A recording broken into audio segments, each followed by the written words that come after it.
morning, everyone.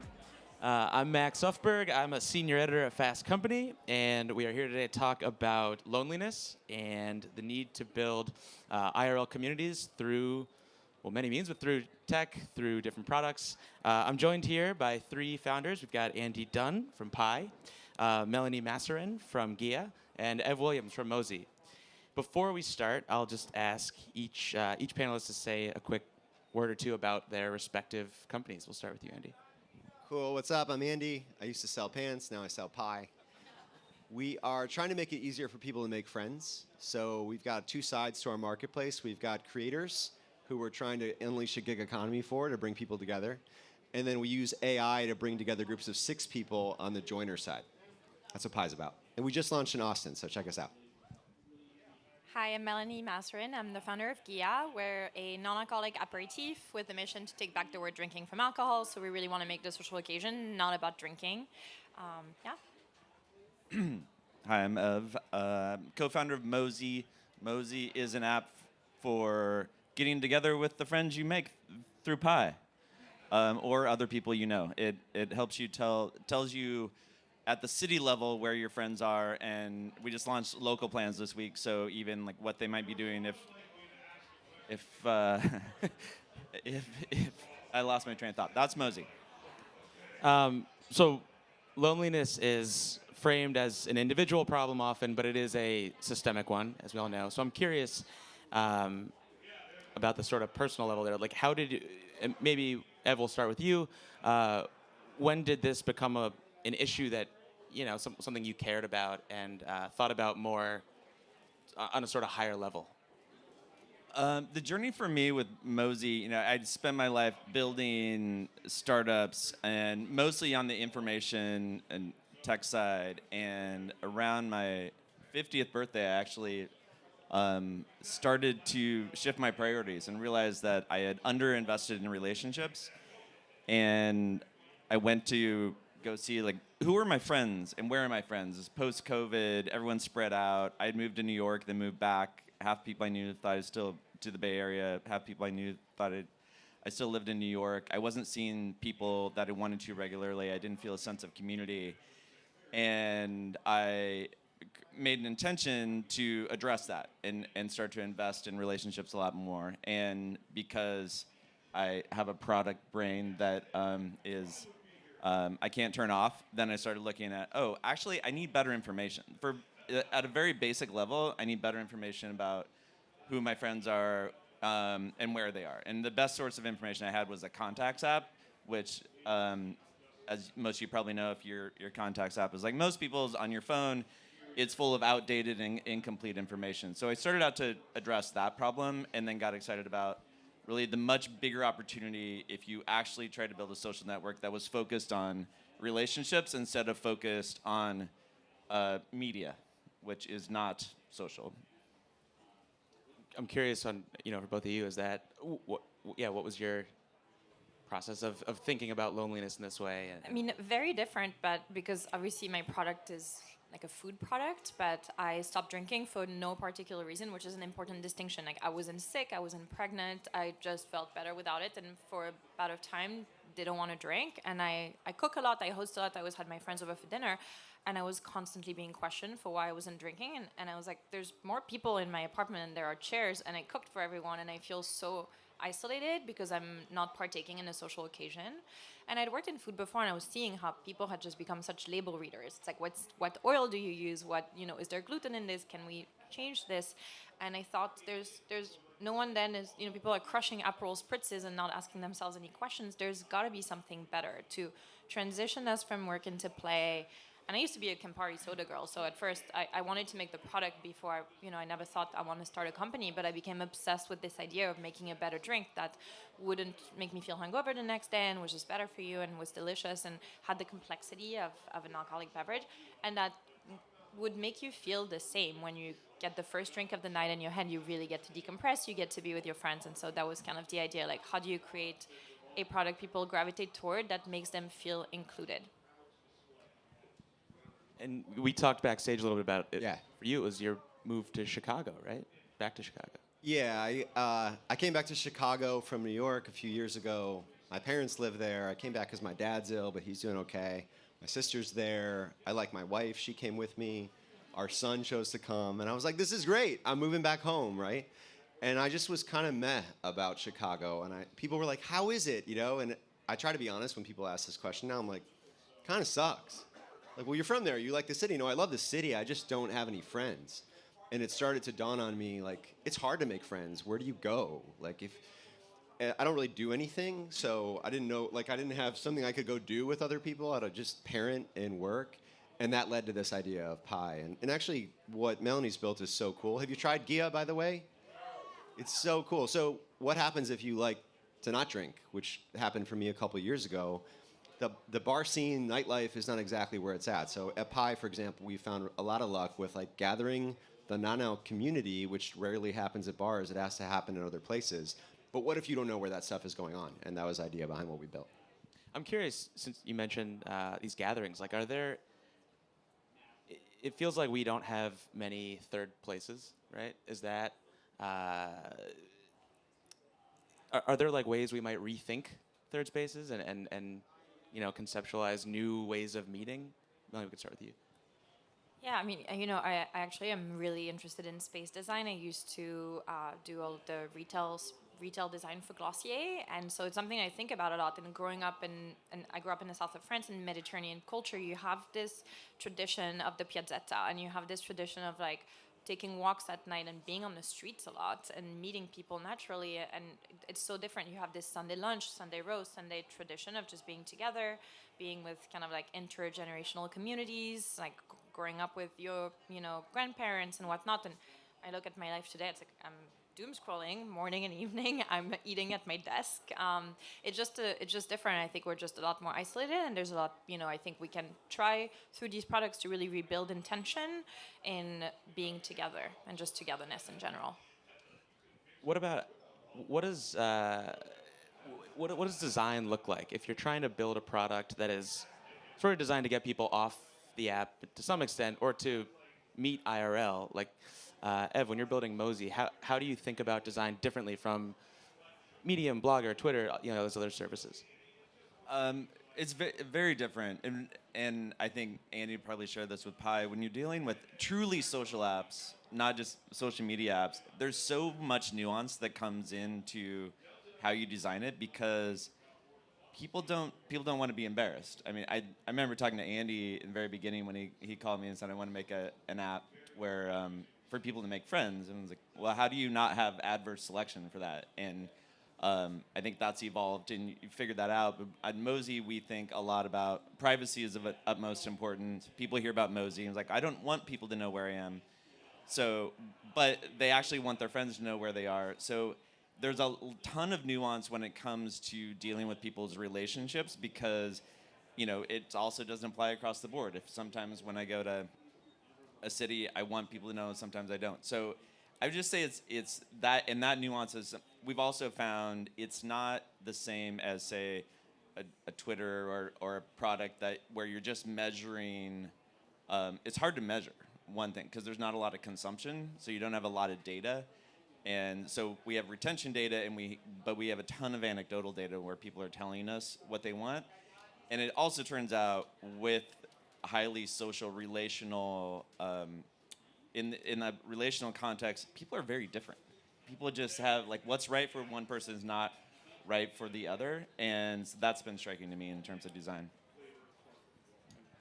Yeah, no, I agree with that. And when it comes to meeting new people, we started doing a one-to-one matching product, and it failed.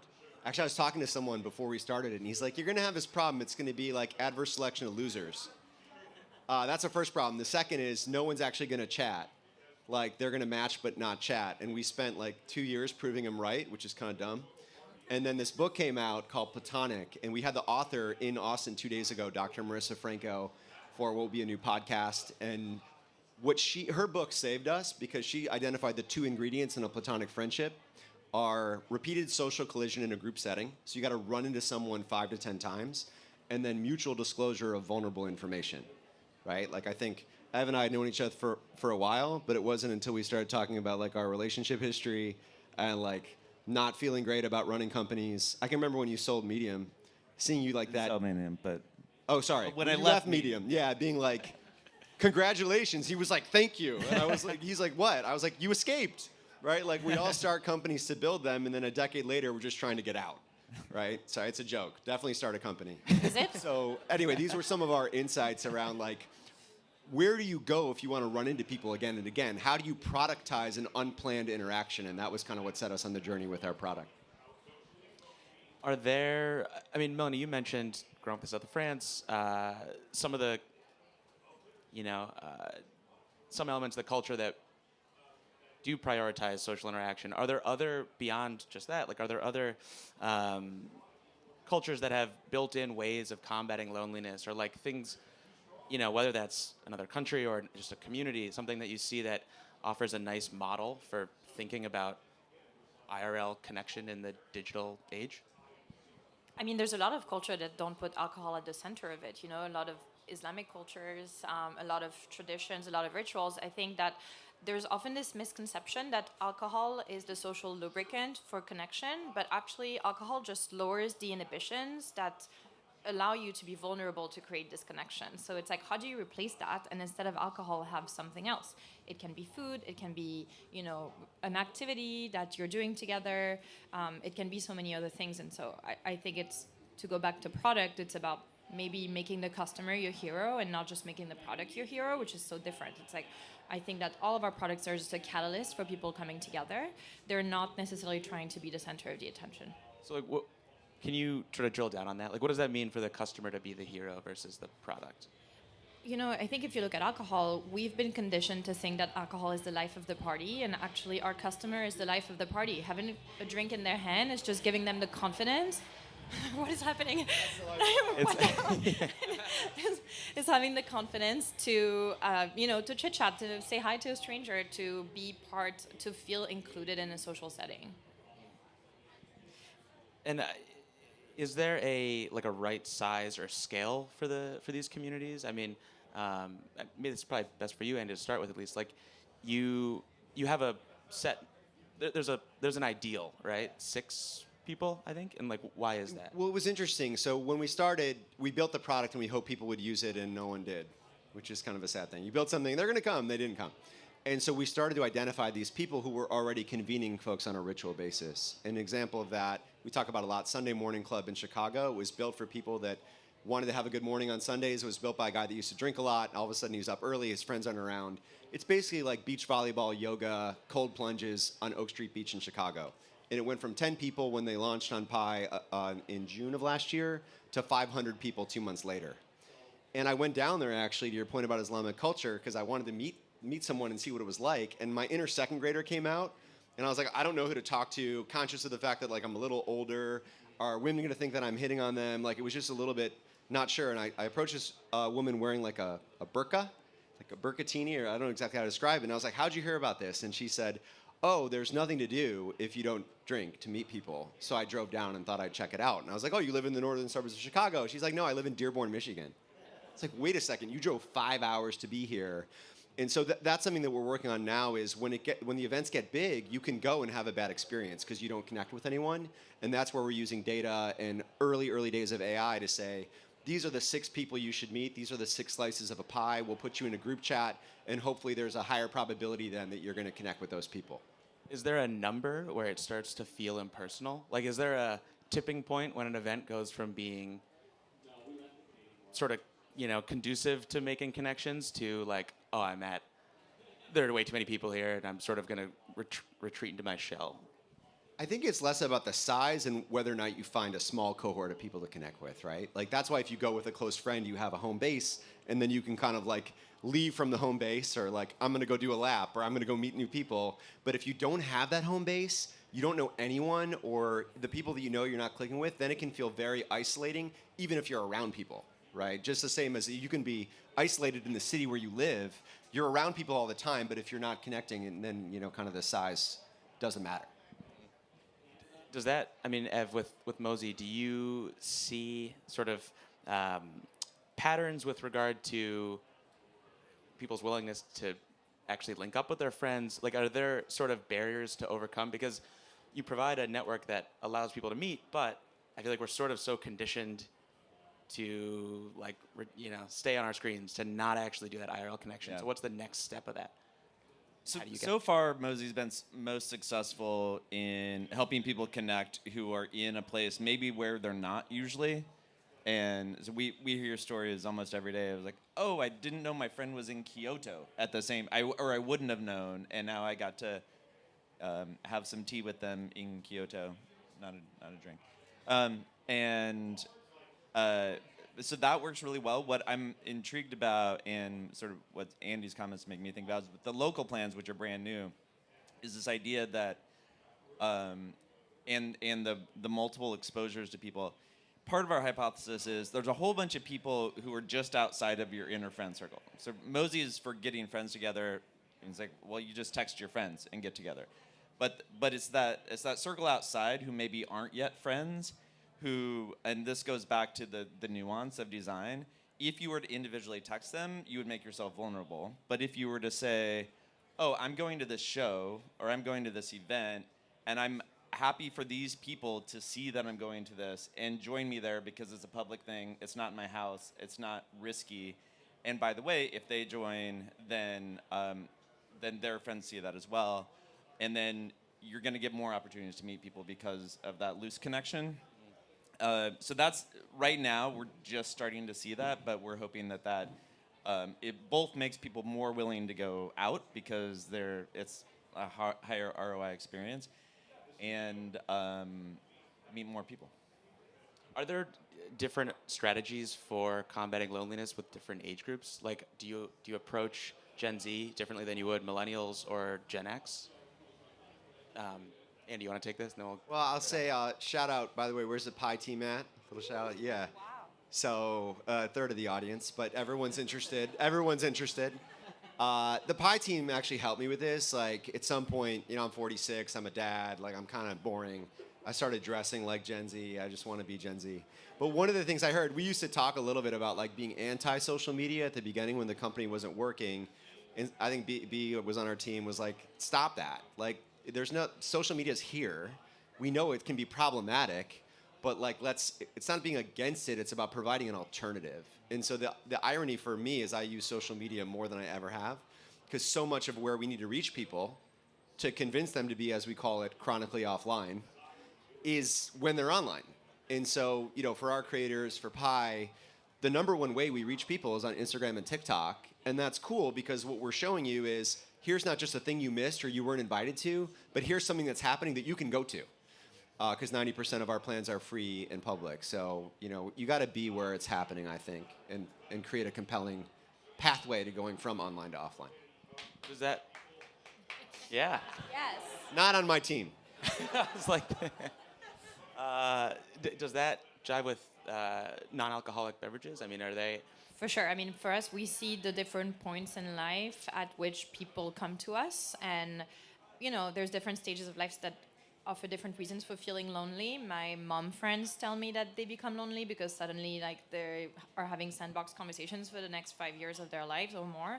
And then the ones that didn't have the kids feel like they don't hang out with the mom friends. I think there's obviously so many other things for dads and college students, et cetera, et cetera. So we have a really, really diverse customer base that comes to Ghia for really different reasons. And I think that there's obviously, all of them tell us if they try to stop drinking, they feel lonely. That's just like a rite of passage, sort of. But 92% of our customer identifies as a drinker that's seeking moderation and is facing the same hurdle whenever they go out, whenever they go to a dinner. And so, I think for us, we now have 2,800 accounts across the country.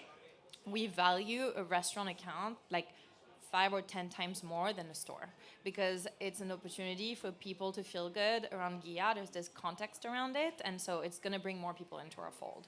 I mean, we love being in stores. We just launched at Whole Foods. I just did a demo at Lamar. Shout out Lamar, our top store in the country. But in terms of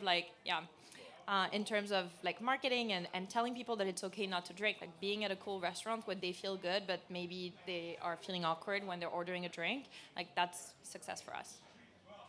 Andy, you mentioned social media, and obviously social media played a key role in a number of movements, Arab Spring, Black Lives Matter, bringing people together.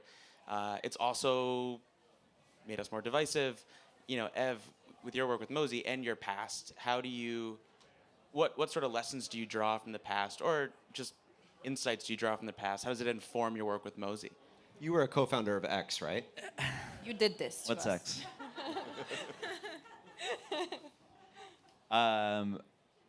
The way I think about it now is simply that I love that there's a new generation of social products that are actually social, and what we call social media is actually just media, and it's been becoming media for a long time. Anyone can create that media, and it's kind of funny because it's come full circle.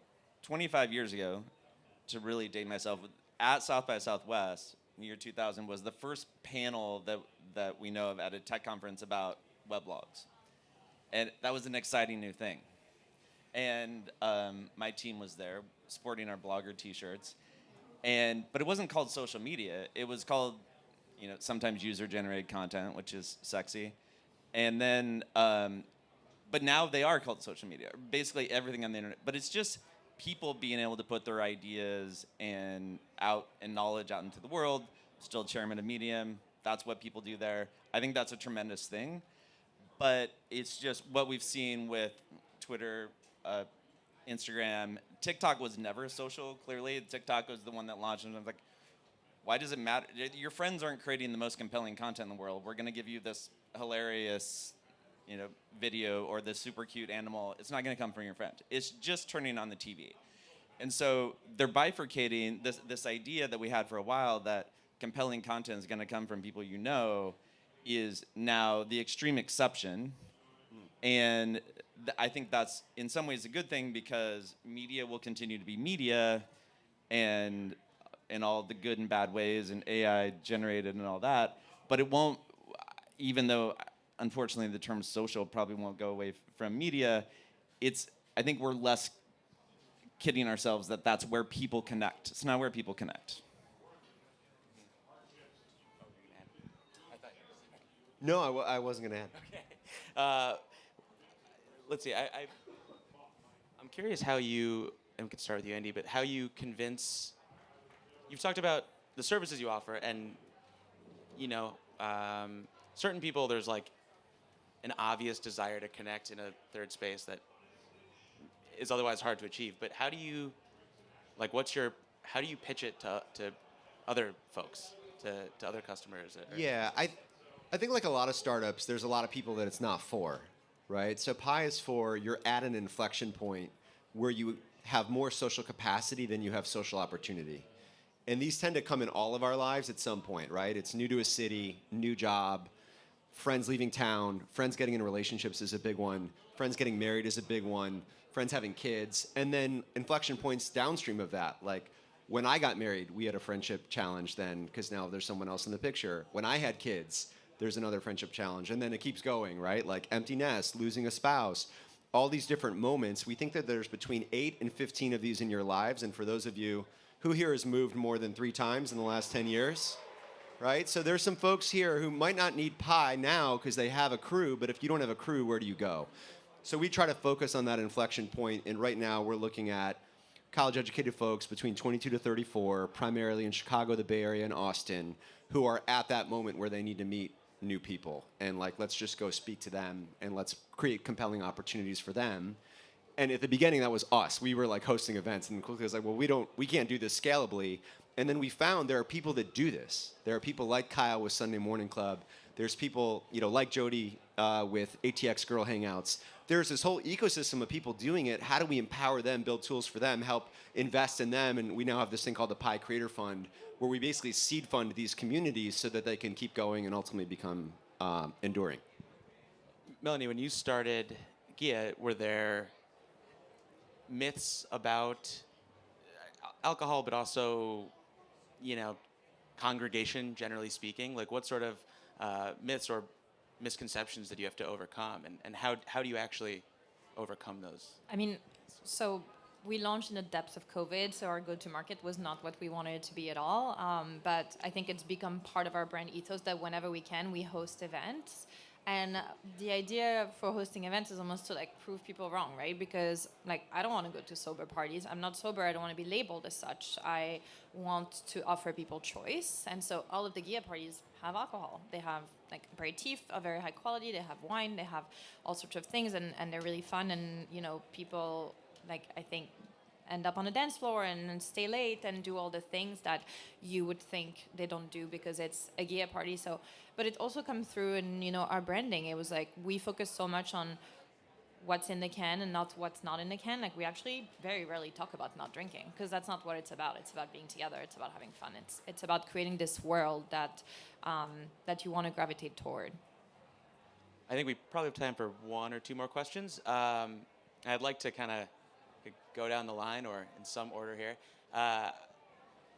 One, I wonder, are there any sort of old, maybe forgotten or maybe not, but social norms or habits or just traditions that you'd like to, you know, revitalize or bring back in some way? Sure. For us, it's just the idea of getting together on a regular basis. I mean, we've all seen the stats that people are more isolated than ever, even post-COVID. People stay in more. There's a big article in The Atlantic just a couple of weeks ago underscoring this. Restaurant delivery is the highest it's ever been. People stay in and look at their screens because it's safe and easy. And so the way we think about it is how do we lower the friction? I've always thought the key to any technology product, especially a consumer product, is making something easier that people already want to do. And so it's all the little things, and I think we're all examples of that. It's like people don't want to drink, you're making a delicious alternative, you're creating the right environment. People want to meet new friends. It's like, here's an easy thing, or easier than it was. What we do is people want to see their friends, they may miss them, they want to get to know someone better. And so, I mean, that's how we're wired, and that's where so much of our enjoyment and satisfaction from life come from.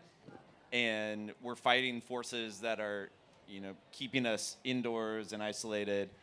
But I think we can use technology and to combat that. You know, I think for us, I spend half of my time in Paris now and half of my time in New York, and a lot of my focus is bringing some of these European experiences like to the US. Cooking together is a big one. Normalizing doing absolutely nothing on Sundays together, with always the focus on sort of together. And so whenever I'm home in New York, you know, I try to, or in LA where I was last week, I try to make a cake on Sunday, and like everybody just rolls in and has a piece of cake and lounges around for a few hours and stays together. And it's like, it's nice, no one's on their phone, and we're just, you know, I think like recharging and restoring ourselves together. Another one is having coffee outside the house. It's not just like grabbing your coffee cup and leaving, but if you look at, you know, the French cafe culture or the Italian like espresso bar culture, there's this idea that you're getting caffeine and you're recharging by going into a social setting to have your coffee. So that's something that like I always try to do. It's like have a little coffee with a friend before work, or, you know, in between, and like going outside, being together. It's very small things that I think just kind of nourish you in different ways. Yeah, I mean, we think about it as kind of a barbell between, you know, old is new and then kind of new is new. So we take inspiration from like MySpace or early days when Facebook was cool. Raise your hand if Facebook was ever cool in your life, right? So we have a new thing called Spark by Pi, and shout out to Sam here that was doing dinner with strangers. Adele here is doing dining with strangers. How do you bring people together in groups of 6, leveraging what's new, which is AI, but also what's old? And so for us, that's about like great profiles, developing intake and quiz questions to actually be a trusted place where we can set you up with 5 or 6 new people for dinner or coffee. And so it's this weird blend of like what's old with the new technology inflection points. I think that's all the time we've got. Thank you so much to our 3 panelists. Thanks everyone for listening. Thanks, guys.